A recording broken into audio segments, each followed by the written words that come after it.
Hi guys, Rodstronic here, welcome back to the Scrapyard. Today we're going to have another look at the newest cards revealed in the Master Mirror event. But before we do that, don't forget to hit the like button, subscribe, check me out on Twitch, Discord, etc. Okay, let's get to it.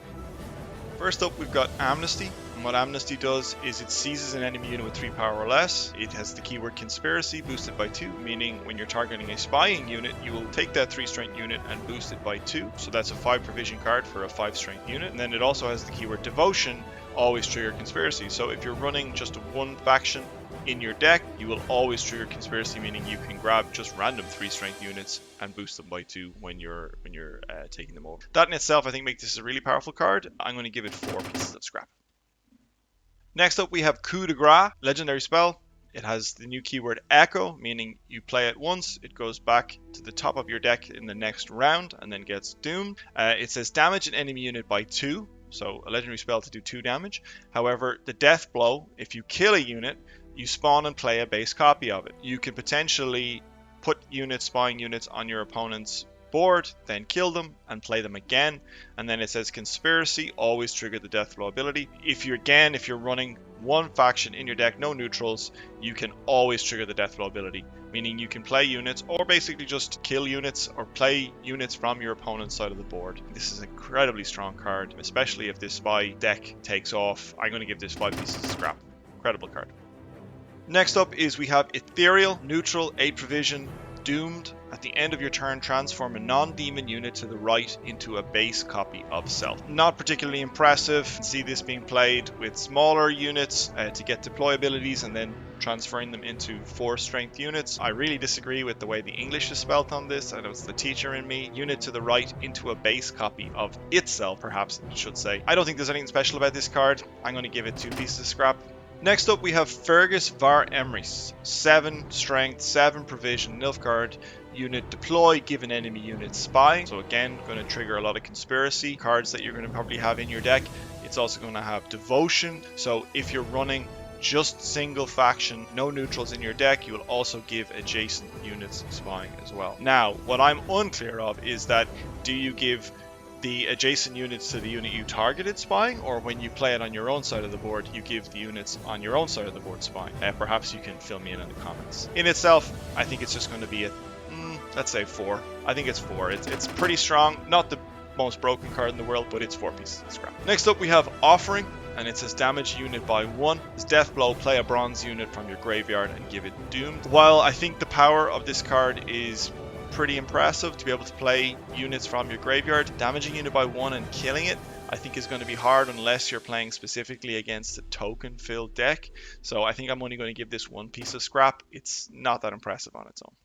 Next up, we have Seditious Aristocrats, deploy, devotion, so you need to be running a single faction specific deck, you can't have any neutrals. Boost self by 1 for every spying enemy unit, again playing into the spying theme that this deck seems to be leading us down. Whenever an enemy unit gains spying, boost self by 1, putting spies on the opponent's board. Seditious Aristocrats is going to be a mainstay of any spying deck, so for that reason I'm going to give it 4 pieces of scrap. Next up, we have Siegfried of Denezle. Not sure how to pronounce that. It's basically a 5 strength, 7 provision, neutral card, deploy, purify all units. Perhaps a tech card against the spying keyword. I think they've done a really good job of basically printing some really powerful cards and then printing some really good tech cards to destroy those powerful cards. In itself, I'm not sure will this be run. It's quite expensive to run as a tech card, so I'm going to give it 3 pieces of scrap. However, it may get better as the meta sort of evolves. Next up, we've got All God. All God says deploy, boost 3 units in your deck by 2, 4 strength, 11 provision. So you're paying 11 provision to essentially give 10 strength across 4 different cards.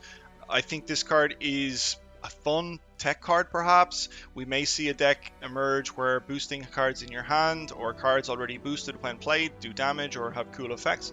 As it stands, I don't know. I think I'm only going to give it 3 pieces of scrap for the time being. A card on its own for 11 provision for 10 strength. is not a huge impact for me at the moment, but we'll see. Next up we have Pact. Pact is a 4 provision spell. It says boost a unit by 6 and give it doomed. Cheap boost, potentially, could be good.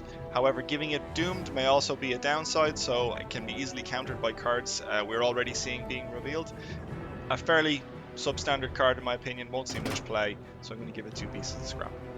Next up, we have the first of our evolving cards, Usurper Officer. A 6 strength provision legendary Nilfgaard card. Deploy, spawn an operative in the opposite row. We'll have a look at operatives in a second. It has Zeal and has Order, and it says seize all enemy operatives at the start of round while in hand or deck transform. So every round this card will transform. What it transforms into is Usurper General. Deploy, spawn an operative in the opposite row. Zeal, Order, seize all enemy operatives, does the same thing. It has Devotion at the start of round while in hand or deck transforms. So the second evolution of this card needs you to have only Nilfgaard cards in your hand and deck. And the final version, or the final form of this card, is you inexplicably printed on a completely different format, is Usurper Emperor. It's human soldier. It's got the keyword Veil, which means it cannot be targeted by positive or negative statuses. It says deploy, spawn an operative in each enemy row. So you're going to spawn 2 3 strength operatives in the row. And then Zeal, Order, seize all operatives. Whenever you play an agent, boost self by 1. I think this card as a whole, the 3 stages, I'm going to give this card 4 pieces of scrap. I think this is a really tricky card to pull off on its own. I can't give it the full 5 pieces of scrap. I don't think it's super broken on its own. I think we're going to see some cool archetypes come out of this spying deck, but for the time being, until we see more cards, I can't give this card any stronger a rating. The operative we discussed is a 3 strength unit. It's got Doomed, and that's all it does. The cards we just previously spoke about, the Usurpers, basically take these from the opponent's side of the board and put them on your side of the board. And lastly, what we got is Will o' the Wisp, neutral 5 provision spell. It basically says destroy a doomed unit. We may have meta evolving where we can give our opponent's card doomed, or with the prevalence of doomed cards, we may see this as a tech card that starts creeping its way into certain decks depending on how things go. As it stands, I'm going to give this card 3 pieces of scrap. And that's all the cards we have for this reveal session. Thank you very much for watching, guys. As I said at the beginning, don't forget to hit the like, subscribe button, follow me on Twitch, Twitter, Discord, and we'll see you in the next video. Bye.